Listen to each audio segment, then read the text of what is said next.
Hey guys, welcome back to the Untitled Podcast. I'm your host, Tanner, with my brother, Krispy Kreme, aka CK. Today it's episode 2. We're just gonna go over kind of what happened this week and then go through some of the stuff some of the segments that we do. So to start off, we start off with about 10 minutes of yapping. I love yapping. Yeah. Just go over kind of some of the things that have happened the past week that we just want to catch up on. First of all, podcast names.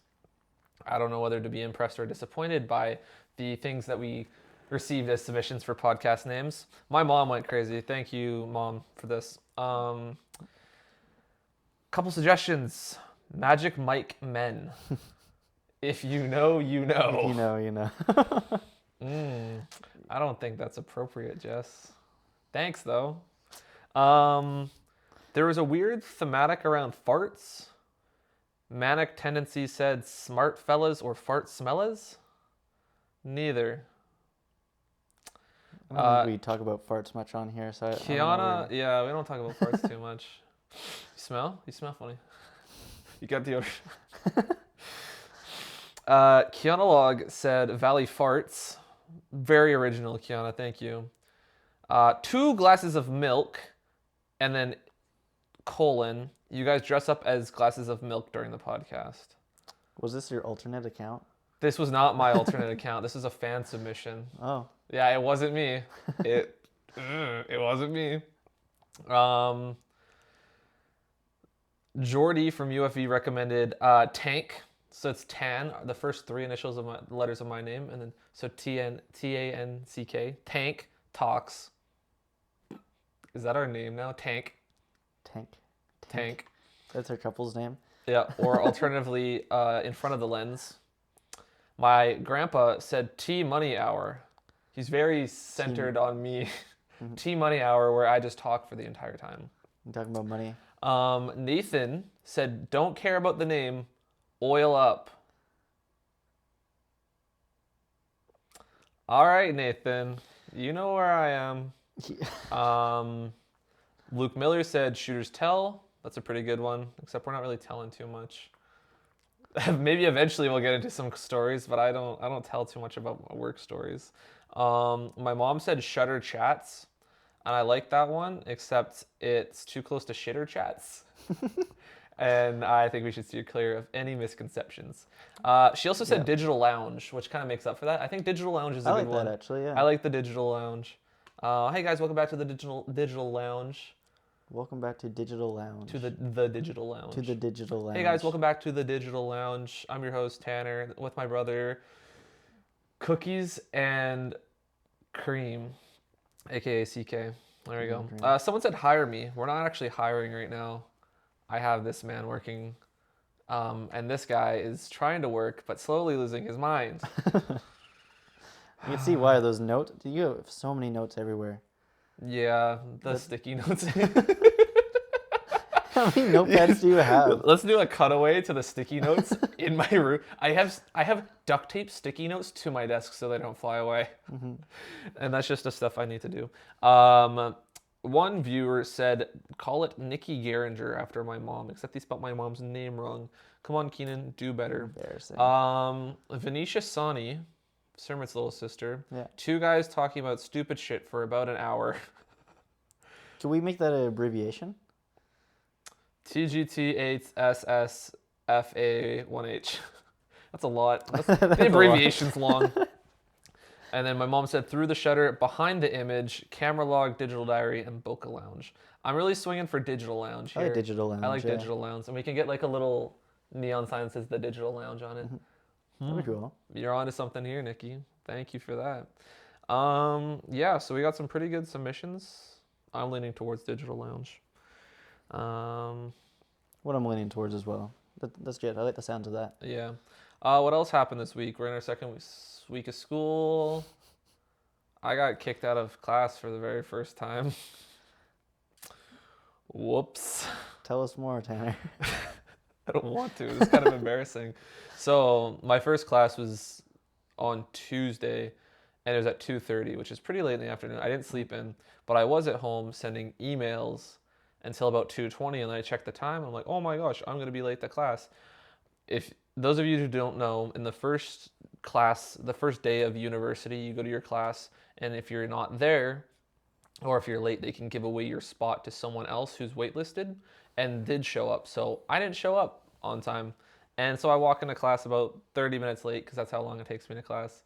And I walk in, I put one foot in the door, and she's like, "Are you in this class?" I'm like, "Yes, ma'am." And she's like, "Not anymore. I gave your seat away." And I just said, "Okay," and went back to my car. And so I lost my seat in that class and I had to re-register for a different one. Did you get that one? I'm just gonna show up and pray. I didn't. Not for sure. We'll figure it out by tomorrow morning. It's tomorrow morning at 8:30. Ooh, We're filming brutal. this at 10 o'clock at night. Yeah. Yep. So that's gonna be a little. Good luck. Good luck. Yeah. In other news, we got a couple shoots coming up. I'm with Yes. Cameron James Menswear tomorrow night. And then we have the volleyball. In a week and a half, yeah. So I gotta set up some calls for that. Very exciting, very busy January, and then I gotta set up all the stuff with the COC, Chamber of Commerce. Oh, yeah. Yep, I gotta set up those. There's 10 clients coming down the pipeline that way, so busy, busy, busy. Yeah, I'm excited about some of those. I don't know if that can be disclosed, but Not yet. yeah, until it's there's finalized. until it's finalized. Because some people dropped. One person just wanted strictly drone footage, Mhm. and they are right beside the airport and right on the U.S.-Canadian border. And I just had to say, no. No. I'm a licensed business. I'm a licensed operator. I can't do illegal stuff. No. Sorry. Damn. Sorry, Melinda, if you're watching this, I'm sorry. What else? Oh, completely unrelated to cameras. Wintergreen, there's no R. Wintergreen Lifesavers, my favorite candy of all time. I ate too many this morning and I had a headache. Do you want one? Mint actually used to give me headaches. Just the smallest amount of mint. These are my favorite. Like, Got over that, though. I keep this bag cracked in my room as an air freshener because it kind of seeps out of the bag. So you walk in there, you're like, oh, it smells like mint. It smells like your mouth starts watering. You're like, I don't know, what's it about being in Tanner's room that makes my mouth water? It's the mints. Yeah. You're basically getting people addicted to little mints. No, there's no addiction. Mint. There's no addiction to mints. There's nothing in them. There's just sugar. But Trying to watch my sugar. yeah, you're trying to watch your sugar. I have sugary drinks. Today was so bad. It's Sunday. It's a cheat day. Yes, I still have my Starbucks Frappuccino sitting in the fridge, half drink. I haven't finished my coffee. I have like this much left. You got me a large. That was a lot. And they got cold quick. For context, I got CK a large coffee at 12 o'clock or at 11 o'clock. No, I was out at Staples this morning at 11, and I texted you at maybe 11:30 and said, what can I get you from Starbucks? Yeah. You've been drinking coffee since 11 o'clock. You've been drinking that coffee for almost 10 hours. Well, I stopped when we went to Cascade. Yeah. Mm-hmm. But still, you've been drinking this one coffee. You're not going to sleep tonight. You're No, not. I stopped at like 6 or something. Throw it in the fridge, reheat it tomorrow morning or something. As if I wake up when you wake up. Yeah, that's true. You gotta All right. You gotta get to school at 8. Yeah. All right. Busy. Yeah. Yeah. All right. On to our next segment. It's over under. If you guys aren't familiar with this segment, it's we take something, could be anything, and we either say it's overrated or it's underrated or it's fairly rated.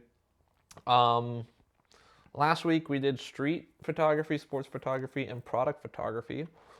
This week I don't actually have anything new written down, so I'm just gonna go off the rip.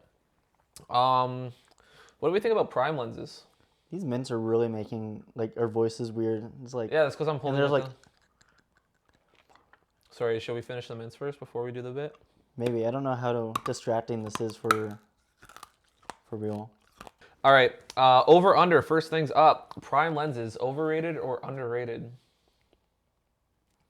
Oh geez, hold on. I need a second for that. Prime lenses. Yeah. I think they're overrated to a certain extent. Mm-hmm. I'll dive in a little bit more. What do you think? I think prime lenses, Well, we're shooting this entire setup on zoom lenses. Yeah. And as of right now, I only own one prime lens. And it's the 50 millimeter 1.4. Because my 20 millimeter 1.8 got destroyed. Simrit. Wonder how that happened. Yeah, I think they're pretty overrated. Like, everyone's shooting on 1.2s and 1.4s. I shoot at 2.8. I'm fine. I shoot at f4. Our main camera is an f4. And I take that camera and lens combo with me everywhere.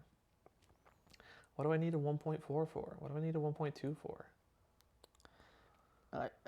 Not what we do. Not for what we do. We need to be able to zoom in to action and having variety quickly is key.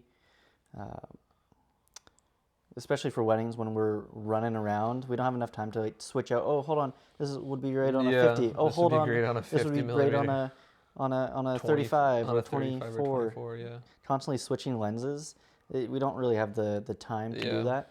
And especially if you're using a gimbal, you can't take a lens off a gimbal, rebalance it every time you want to get a different shot. Just zoom lens, just.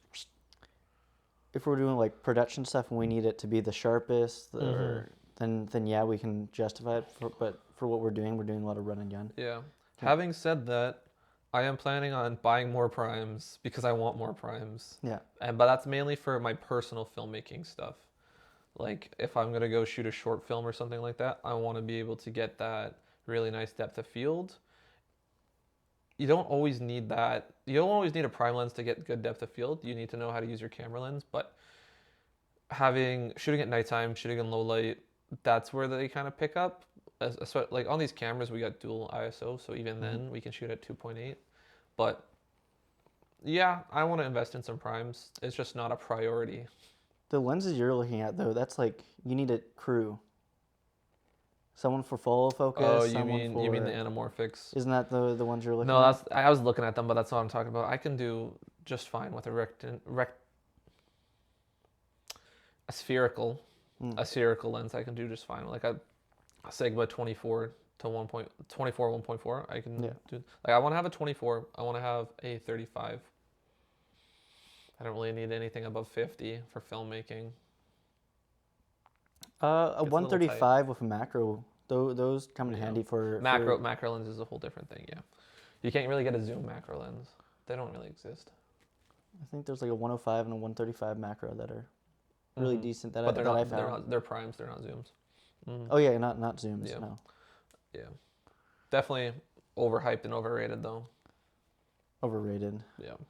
All right, next one. I kind of just mentioned this, gimbals. Overrated, underrated?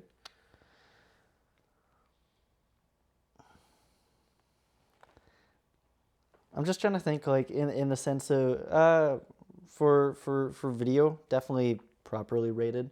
They have their time and place. I think they're underrated.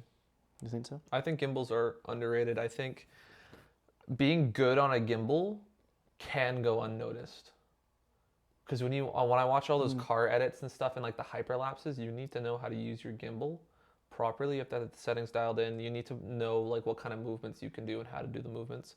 Like it's very easy to just slap a camera on a gimbal and just go crazy with it with your pan tilt.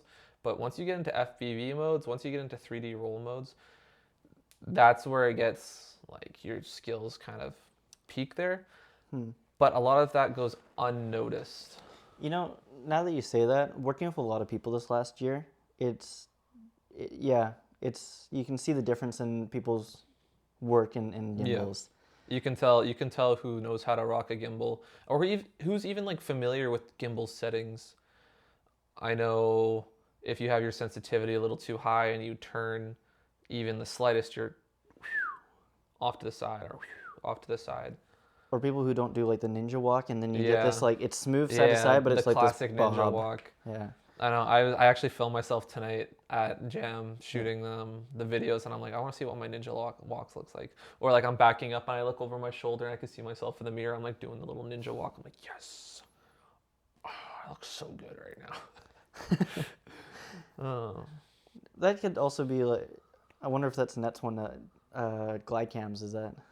Glide cams. Oh. That gives more of a natural. Yeah, glide cams motion. have like a hydraulic arm on it though, kind of. It's. I think between the two, gimbals between the two, overrated gimbals, and then glide cams underrated because people want something that's a little easier and don't want to learn There's to work There's around so many different categories of glide cams because there's like Yeah. steady cams, glide cams. You can just put a gimbal on an arm to hold it up, and would that be a glide cam? Like the glide cam in the sense that it uses Or weights to a steady counterweight. itself. Yeah. Oh yeah. But Yeah. then there's also like filmmakers who put the gimbal on top of a glide cam and then the arm on top of that too, but that's like pretty excessive. But that's like an RE Trinity arm at that point. That's a whole thing, yeah.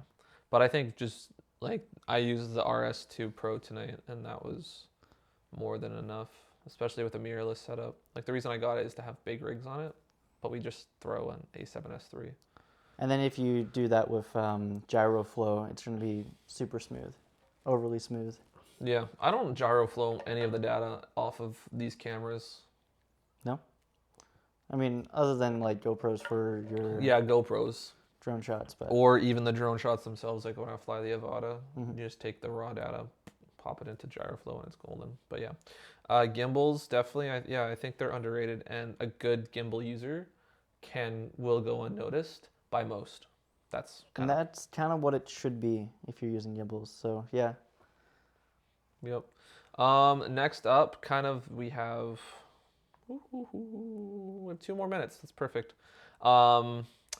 Because I made you use one today. Travel tripods as opposed to production tripods. For context, CK hates my travel tripod because it's so small and it's so lightweight that it doesn't feel sturdy to him. It doesn't. He doesn't like it. I don't like putting. It's skinny, okay? It's like the tall, skinny kid. He looks like he's gonna blow over in the wind. Yeah. Doing just fine, okay? Not everything needs to weigh 5 pounds. Okay, well, I had the A7 IV plus the 70 to 200. Yeah, that's pretty heavy. Yeah, it surprised me. Did you know you can change the boot? You can rotate the boot so it stays upright, so you don't need to turn the whole thing sideways. Did you do that today, or did you? No, you didn't. Exactly, exactly. I know it does. I just didn't. Yeah. I just didn't. This man has his, on the smallest tripod we have, he has it hanging off like this. So all the weight's torquing this way when he could put it on top and then turn the boot like this so the camera, so all the weight goes down. So instead of torquing off to the side, yeah. No wonder it felt rickety. It's because you had like 4 pounds of this, another 1.5 pounds for your camera. You have 5 pounds torquing on the whole skinny ass tripod. You know what could have solved this problem? Bringing an actual Manfrotto tripod. I don't think that's a Manfrotto too. A heavier Manfrotto tripod. We all have Manfrotto tripods and stands. Manfrotto, sponsor us, please. I think they're gonna wait till we get to 20 episodes at least. Yeah, we have to wait. No, I'm calling for sponsors now. If we call for sponsors now, we can get to 20 episodes for sure. For sure. No, I like my travel tripod. I think that one in particular is pretty underrated. I don't see a lot of people using it. Super lightweight. I got the carbon fiber one because the carbon fiber, I don't know if you could tell in the cold today when you're grabbing the legs, it doesn't shock you as much as grabbing like one of those bad ones. Because grabbing those on a -14 day like today was, grabbing onto the big tripods makes your hands go cold very quickly. Yeah, it just absorb your heat. Mm-hmm. Whereas the carbon fiber one's a little bit more insulated and it doesn't sap that from your fingers. Yeah. Look, okay, so I don't think they're the worst thing. I think they're properly rated. Mm-hmm. I just, for expensive cameras, would like the peace of mind. That's all. I'm also still a little bit salty from my travel tripod breaking on me so quickly. Yeah. What kind was it? Well, not a Manfrotto. It wasn't a Manfrotto. That's your problem. Get a Manfrotto. That was the first problem, yeah. Get a Manfrotto. Yeah, no. One of my backpack got stolen back in the day. Mm-hmm. I had this one and I immediately rebought it. It's more of a photo tripod. It doesn't really have a fluid head, but yeah, at that point, you're not really going to bring a fluid head anywhere with you anyway. Yeah, no. Like, no one's going to be backcountry hiking with a fluid head tripod. You should get yourself one of those for when you go traveling. Yeah, it's a lot easier on the back. Yeah, like a lot easier instead of carrying. But you know what? Ansel Adams took a whole 4x5 setup. Plus, well, yeah, that's required. That's required for his thing. That's required. You can't just skimp out on taking 4x5s. That's true. When I was shooting medium format, I wouldn't use that one. Yeah. Because it's just too skinny. I'd throw it on that bad boy. All right, on to our next segment here. Do you have anything else to add before we finish this one off? Did you give your rating on it? Oh, I think they're underrated. Yeah, no, they're underrated for sure. On to our next segment. We call it Tech Tuesdays. So every week, one of us brings a piece of equipment on, whether it's tech, whether it's like a laptop, something we use, lights, tripods, iPads, whatever it may be. We'll bring it on, talk about why we brought it on. It's kind of like show and tell, but for big kids. All right, we just really wanted to start this podcast to just play show and tell every Sunday. Anyways, my show and tell piece this week, I actually just sold this bad boy. It is the Sony a7 III. I just sold this and I'm bringing it on as my Tech Tuesday. Why am I bringing it on for my Tech Tuesday? Well, this camera made me a buttload of money. It did. This camera can do a lot of things. When I first bought it, I switched over from Nikon. And the main reason why I switched from Nikon to Sony was for the video. Nikon does not have great autofocus, and I was on a D750. So switching from DSLR to mirrorless was massive, and switching from Nikon to Sony was massive in terms of like video production capabilities. And I started basically my business with this camera. Right, I got some small cheap lenses like your Nifty 50, whatever, and the Ronin SC gimbal. Ew, disgusting. I'm trying to sell that too. I hope no one buys it because it doesn't deserve to be bought. But this camera, 24 megapixels, great for stills. Like, enough. It is enough. We shot on 33 today on the A7 IV. Mm-hmm. Those are going to look nice because we're printing them. But 24 megapixels, more than enough for most things you need to do. It shoots 10 frames a second. Now, I shoot a lot of sports. We shoot a lot of sports. 10 frames a second is a lot. It was a lot at the time, especially coming from DSLR, where I think I can only shoot 6. I was shooting on the D750 6 frames a second. I was like, yep, good enough. 10 frames a second is insanely fast. Not anymore with the Sony A9 III coming out, and you can get 120 RAWs per second. But the A9 III is only the same resolution as this, so it's not that. And I was seeing some critiques on it, resolution-wise. Meh. Yeah, it was just meh. Like very grainy too. Image quality was just meh. That's what I got from it. Yeah. So it didn't look like a good investment. But anyways, yeah, it was a great starter camera for me as I was getting into this. Before I needed to know what log, before I needed to know what 10-bit codecs were, before I needed 4K 120, this is a great camera. It still does 4K 24 and 30. It does 1080 at 24, 30, 60, and 120. So you still can get 120 slow-mo. It's just in 1080p. And to most people, that doesn't matter because everything we present on our formats is 1080p or below. Won't really notice. So at the time, yeah, it didn't really matter having 4K 60 or 120. Now it does to me. That's why I'm kind of getting her going. But that's after growing my business with it for 4 years. So after 4 years, you've been good to me. What else? Oh, the articulating screen. It was nice at the time, but when you're shooting vertical, you can't like see down there.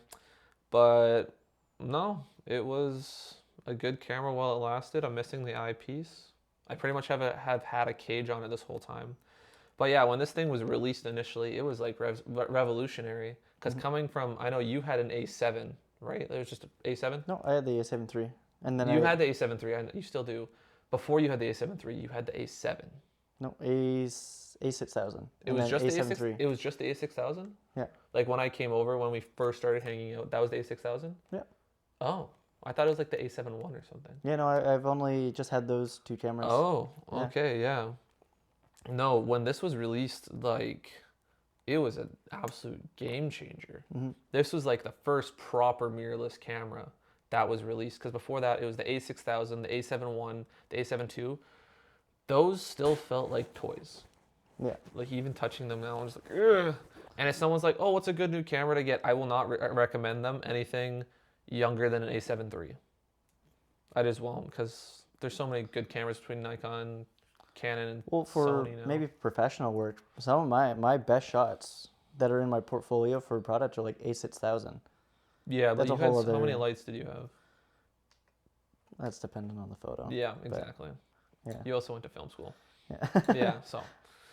Yeah, but for camera wise, I swapped over to this for the same reason, for video. Mm-hmm, right. It's a very, obviously, it all depends on the artist, but it's a very good camera to get you in a lot of doors. Mm-hmm. Like 10 FPS for sports. You're going to have a great, like, sports is pretty straightforward to shoot. You show up with a lens, you're going to crack some photos off. It's going to be good for that. You want to shoot some video? It has decent video too. It has great autofocus and pretty decent low light. Like, way better than the A6000. Mm-hmm. Yeah, and battery life. And battery life was great. Yeah. I have 162 batteries for the A6000 sitting in my office because they don't hold a charge for more than 30 minutes at a time. Yeah, that was the beautiful. But yeah, no, A7 III, beautiful camera, and if you're a hobby photographer or anyone who just wants to start creating social media content, this is a good place to start. There's better cameras, but this is a good all-around camera. It's the middleman. It's the happy medium. It's the videographer, photographer hybrid. It's the jack of all trades. I'm still keeping mine just we need photos. Day. Yeah. I'm selling mine because I have 3 cameras. I'm going on 4. I'm surprised you're selling it. What if we need another photo camera for a wedding? I'm getting another A7 IV. Remember that? Yeah. What if happens before? I don't know. It won't happen before. I'll have the A7 IV before. I shouldn't eat this. Yeah, no. My mouth hurts. My mouth is like crunchy. Hurting. My mouth is hurting, and I'm like, I want another one. I know. Maybe my mouth will dry. Almost time. We have last 5-minute segment. We are doing Feature Fridays. Feature Fridays. Yeah, I'm doing Feature Friday. Explain. Okay, I have chosen my... No, explain what Feature Friday is. Oh, I gotta explain. Okay. Yeah. What if this is someone's first time watching and they have no clue what's going on? What if they're lost? What if they're confused? What if they're too busy looking in your deep brown eyes and they got distracted and they don't know what's going on? I think they need to be brought back in. Gotcha. Feature Friday, we talk about somebody within our community that we really appreciate their work. It's inspiring. I'm gonna do it. Oh no, it's gonna be all crunchy. That's okay. Somebody that is in our community that's just doing a great job, and we just want to acknowledge it and just share their photos. I have chosen my friend I went to school with. His name is Christian Rimmon. Sorry if I'm butchering it. Christian Rimmon. Hold on, I gotta look. You've already butchered it. Hold on. Christian Remedier. Sorry if I butchered that. Remedier. Demir. I hope I'm gonna cut this part out, but. Redemeyer? Redemeyer. There we go. Thank you. That's it. Sorry, Christian. But we talked a little bit about street photography, and in the last episode, yeah. Last episode, and I did a lot of street photography with my friend Chris, and he took the same photos, the same area, and just created a whole new world around it. So you guys, when you guys were photographing together, he was just kind of capturing a completely different scene. He captured the same scene, but when he took it to post-processing, he just made it a whole different world. Mm. He called it Vantropolis. Vantropolis, okay. Yeah, am I just going to swipe through his portfolio? Yeah, just take a quick look. I'm going to pop up one of my favorite photos up onto there. Ooh. On screen. If I tap on this, is it going to be weird? It's going to take you to his shop. I can't swipe through. Dang it. Too bad. He's really good at making money, and I can't just scroll through. All right. Here, he answered a couple of my questions. Okay, keep talking. I'm going to look through this. Go for it. I asked why he chooses black and white for some of his shots. Yeah, because right now, I think this entire section is all black and white. He has a couple other colored ones in there as well. Don't care, black and white. He says, black and white photography enables me to express my own personal vision and to recreate the world in my images according to my imagination, therefore giving them personal notes with my style like I did with my series Ventropolis. This kind of photography, in my opinion, is timeless and does have a stronger visual language. It is all about the composition and the story in the image so the viewer can focus on the picture instead of getting distracted by colors. I don't like that. He has a really good sense of leading lines. Moon. He likes the moon too. Moon. Yeah. The way he composes the moons. Yeah, the silver moon. I like the silver moon. Moon. This is interesting because he looks like you said, the leading lines, but these leading lines are artificially generated, like by him. They're not like they're naturally occurring in some way, but he's flipped the image around. It looks like he's mirrored the image in 1, 2, 3 sections, 3 or 4 sections, where like specifically the silver moon. Yep. This is mirrored. That's mirrored there. That's mirrored there. That's mirrored there. Yeah. Right. Do you have a sense of the leading lines? That one? Yeah. Oh, it's insanely balanced. And like, if you don't know what you're looking at, like, it is easy to just drop your jaw and just like, oh my gosh, what's going on? That is really cool. I haven't seen a style. I'm just captivated. That one, thank you. Yeah, I'm just captivated by the silver moon one right here. I wish I could enlarge it. And he's really good at making the images pop and just like make you like stay a little bit longer and just be like, what exactly is going on here? And that's another reason I really like his work, because you just have to. It takes a little more time to visually digest his photos. Yep, I'm very curious about how he does this because he has it in a 3x2 format, but it does not look like I'm wondering how he composes his shots. Yeah, this is weird. This is strange. Yeah, like trying to process how he did this. It's pretty hard. In some of his other work, it might make it a little more clear. He really likes to play with long exposures. Yeah, but like high apertures. I know, but I'm trying to figure out what was the original image that he started with before he started flipping things around, adding things.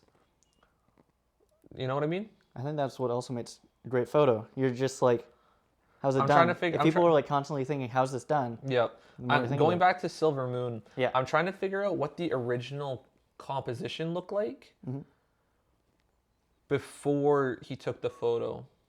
Something turned off. A7 IV. No, that looks like it's recording. The FX3. Man down, man down. That's okay. Battery's dead. Yeah, so we're just going to do 2 headshots? We just do 2 cams, yeah. Okay. We're getting near Makes the multicam easy. Yeah. Wow, yeah, Silver Moon's definitely the one I look at first. Fallen Lights looks super cool too. It looks like there's a... Which one's that again? This one here. Yes. It looks like actually, that was one of my favorite impacting. Yeah. This man is on a different level of photography. This is really cool. Space Escalator is really cool. That's one of the street shots I wanted to bring up and show you. That's just... That's in one of the undergrounds from the train station. He just got that shot, turned it to something completely different. I remember seeing the raw photo of that, and the after. It was the amount of time he took to edit. I would love to see these. He's a very particular man. He has to have some sort of like graphic design or like media background other than photography. Would you say that? That's what I think. I can't remember particularly, but I know he's a very detail oriented. Yeah, absolutely. This is ridiculous. Christian, we'll have you on if and only if you bring me a print of your choice. Maybe something no one's seen before. That'd be cool. He's actually working on quite a few collections at the moment. Yeah, we need stuff to go on the wall. And just to finish off, he has won some awards. I'm going to quickly just say a couple of them, just because I think that deserves some recognition.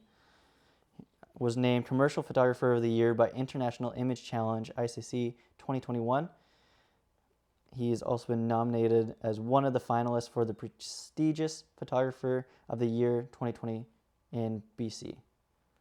There's a couple others he sent me, but I think it would be more meaningful if he came onto the show. Yeah, I'd love to have it on. Show, and he told us what he's... Chris, come on the podcast. Come to the Digital Lounge. Digital Lounge. Yeah, I like that. We're going Digital Lounge. Nice. Yeah, come on. I know I definitely want to be having guests on. I think we should get through five episodes before we start having guests on. Mm-hmm. And then that way we can have a better sense of when we want to do things. But yeah, definitely would love to have Amir on, would love to have Chris on. And then there's a couple other directors, DPs from In the Valley that I'd love to have sit down, chat with, talk about their work and what they do. Yeah. Yeah. Do you have anything else before we cut it? No, nothing. I think that's pretty well.